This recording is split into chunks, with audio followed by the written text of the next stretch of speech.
ओम श्री शिवाय नमस्तुभ्यं। दर्शकों, कैसे हैं आप? आशा करते हैं कि आप सभी स्वस्थ व प्रसन्नचित होंगे। प्यारे दर्शकों, अब कुछ ही समय बाद हिंदू धर्म का महाशिवरात्रि का एक बहुत ही बड़ा पर्व आने वाला है। प्यारे दर्शकों, हिंदू धर्म में, सनातन धर्म में भगवान शंकर को इस सृष्टि के संहार का देवता माना गया है। लेकिन दर्शकों, मैं आपको बता दूं, भगवान शंकर इतने भोले हैं, इतने दयालु हैं। अगर कोई भक्त इन्हें सच्चे मन से पूज लेता है, सच्चे मन से इनकी भक्ति कर लेता है, तो उस भक्त के लिए वे किसी भी प्रकार की कमी नहीं छोड़ते हैं। उस भक्त को हमेशा धन्य दान, धन दौलत से संपन्न कर देते हैं। उसके जीवन के सभी कष्टों को भोलेनाथ हर लेते हैं। लेकिन प्यारे दर्शकों, उसके लिए आपको भगवान शंकर की भक्ति पूरे विधि और विधान से करनी चाहिए। वैसे तो प्यारे भक्तों, भगवान शंकर एक जल के लोटे में ही प्रसन्न हो जाते हैं, लेकिन आज हम आपको इस वीडियो में भगवान शंकर को प्रसन्न करने के लिए और महाशिवरात्रि पर कुछ विशेष कार्य और विशेष पूजन के बारे में इस वीडियो में आज हम आपको बताने वाले हैं। अगर आपने हमारे द्वारा बताए हुए इन उपायों को और पूरी जानकारी को आपने सुन लिया, तो भगवान शंकर की आप पर 100% मेहर होगी, 100% भगवान शंकर का आशीर्वाद आपको प्राप्त होगा। प्यारे दर्शकों, वीडियो के अंत में हम आपको यह भी बताने वाले हैं कि महाशिवरात्रि पर आपको किन चीजों की खरीदारी करनी है और किन चीजों को आपको बिल्कुल भी नहीं खरीदना है। प्यारे दर्शकों, अगर आप उस दिन, महाशिवरात्रि के दिन, अगर आपने सही से खरीदारी नहीं की और कुछ ऐसी चीजों की खरीदारी कर लाए जिससे भगवान शंकर भी रुष्ट हो जाएंगे, तो दर्शकों, वीडियो के अंत में हम वे सभी चीजें भी आपको बताने वाले हैं। उससे पहले हम महाशिवरात्रि की कुछ जानकारी, भगवान शंकर की कुछ जानकारी आपको प्रदान करने वाले हैं।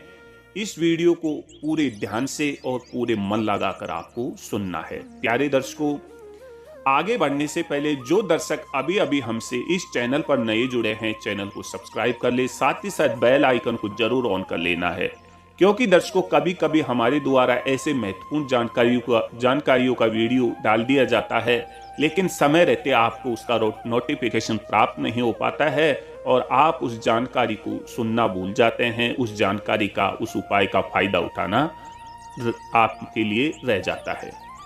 तो प्यारे दर्शकों, महाशिवरात्रि का पर्व अब कुछ ही दिनों में आने वाला है। इस दिन भोले भंडारी के भक्त कैलाशपति को मनाने के लिए तरह तरह के उपाय करते हैं। शिव की आराधना करते हुए कई बार उनके भक्तों से चूक भी हो जाती है।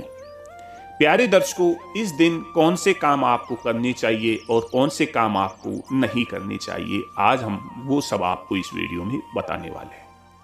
दर्शकों, इस दिन बिना स्नान किए कुछ भी ना खाएं। व्रत नहीं है तो भी बिना स्नान किए भोजन ग्रहण नहीं करना चाहिए। महाशिवरात्रि के दिन भगवान शिव को यदि प्रसन्न करना चाहते हैं तो इस दिन काले रंग के कपड़े ना पहने।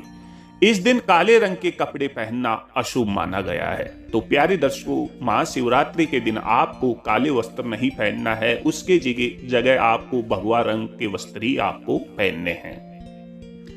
दर्शकों, ऐसी मान्यता है कि भक्तजनों को शिवलिंग पर चढ़ाए जाने वाले प्रसाद को ग्रहण नहीं करना चाहिए, क्योंकि इससे दुर्भाग्य आता है। ऐसा करने से धनहानि और बीमारियां भी हो सकती है।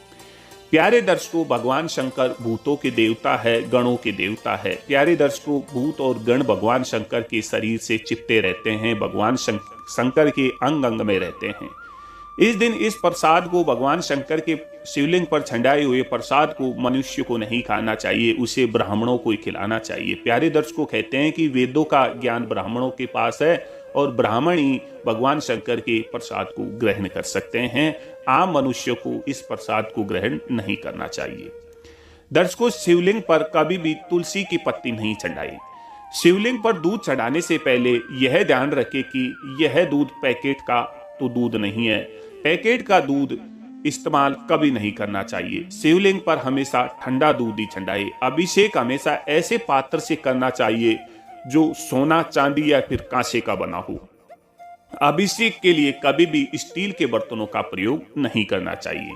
तो प्यारे दर्शकों, इस दिन आपको सोना, चांदी या फिर कांसे का रामजारा बर्तन लेकर ही आपको भगवान शंकर पे दूध छिड़काना चाहिए। आपको लोहे के बर्तन या फिर स्टील के बर्तन से शिवलिंग पर दूध नहीं छिड़काना चाहिए। भगवान शिव को भूलकर भी केतकी और चंपा के फूल नहीं छिड़काए। ऐसा कहा जाता है कि इन फूलों को भगवान शिव ने शापित किया था। केतकी का फूल सफेद होने के बावजूद भी भोलेनाथ की पूजा में नहीं चढ़ाना चाहिए। प्यारे दर्शकों, केतकी की एक बहुत ही रोचक कहानी है, बहुत ही रोचक प्रसंग है। मैं कभी भी आपको आगे वीडियो में इसकी विषय में आपको बता दूंगा। हाल के फिलहाल में आपको केतकी का फूल भूलकर भी भगवान शंकर पर ना चढ़ाना है। इस शिवरात्रि का व्रत सुबह शुरू हो जाता है और अगली सुबह तक रहता है। व्रती को फल और दूध ग्रहण करना चाहिए। हालांकि सूर्यास्त के बाद आपको कुछ नहीं खाना चाहिए। दर्शकों, विशेष ध्यान देने की बात है, भगवान शिव की पूजा में भूलकर भी टूटे हुए चावल नहीं चढ़ाना चाहिए। अक्षत का मतलब होता है कि अटूट चावल, यह पूर्णता का प्रतीक है। इसलिए शिव जी को अक्षत चढ़ाते समय यह देख ले कि चावल टूटे हुए तो नहीं है। प्यारे दर्शकों, कोई भी खंडित चीज भगवान शंकर को इस दिन आपको नहीं चढ़ानी है।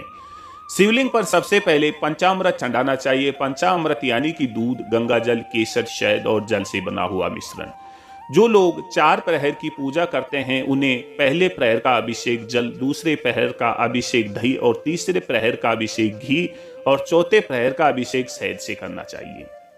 शिवरात्रि पर 3 पत्रों वाला बेल पत्र शिव को अर्पित करें और डंटल चढ़ाते समय आपकी तरफ हो टूटे हुए या कटे फटे बेल पत्र भगवान शंकर को नहीं चढ़ाना चाहिए। प्यारे दर्शकों, ध्यान देने की बात है, उस दिन आपको 3 पत्तियों वाला बेल पत्र भगवान शंकर को चढ़ाना चाहिए और चढ़ाते वक्त ध्यान रखें दर्शकों, जो उसका पीछे का डंठल है उसका मुंह आपकी तरफ होना चाहिए ताकि भगवान शंकर का आशीर्वाद सीधे आपको प्राप्त हो। शिवलिंग पर कभी भी कुमकुम का तिलक न लगाए। महाशिवरात्रि पर भोलेनाथ को प्रसन्न करने के लिए चंदन का टीका लगाए या फिर आपको नीम का सीड़ा लेके, नीम का छिलका लेके उसको घिस के भगवान शंकर पर तिलक लगाना चाहिए। भक्तजन मां पार्वती और गणेश की मूर्ति पर कुमकुम का टीका लगा सकते हैं।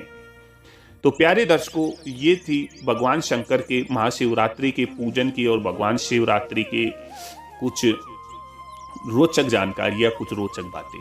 अब आपको हम वो सब उपाय और वो सब चीजें बताने वाले हैं जिस दिन महाशिवरात्रि के दिन आपको खरीदना है, और वो चीज भी बताने वाले हैं जो आपको नहीं खरीदना है।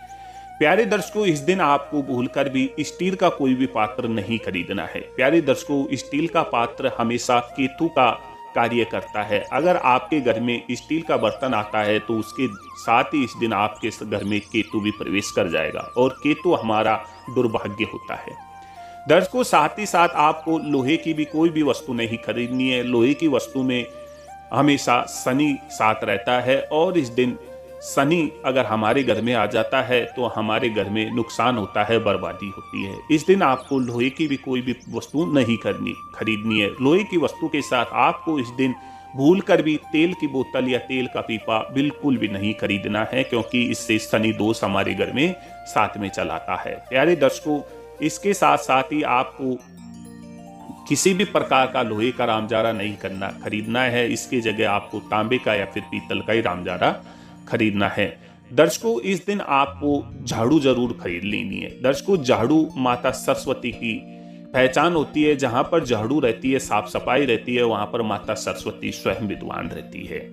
तो दर्शकों, ये कुछ चीजें आपको खरीदनी है और ये चीजें आपको बिल्कुल भी नहीं खरीदनी है। तो प्यारे दर्शकों, ये कुछ जानकारी आपको कैसी लगी हमें कमेंट्स बॉक्स में लिख दीजिए। साथ ही साथ वीडियो को लाइक और शेयर जरूर कर दीजिए। तो दर्शकों, मिलते हैं एक और नई जानकारी के साथ, एक और नई उपाय के साथ। तब तक के लिए जय श्री राधे, जय श्री श्याम।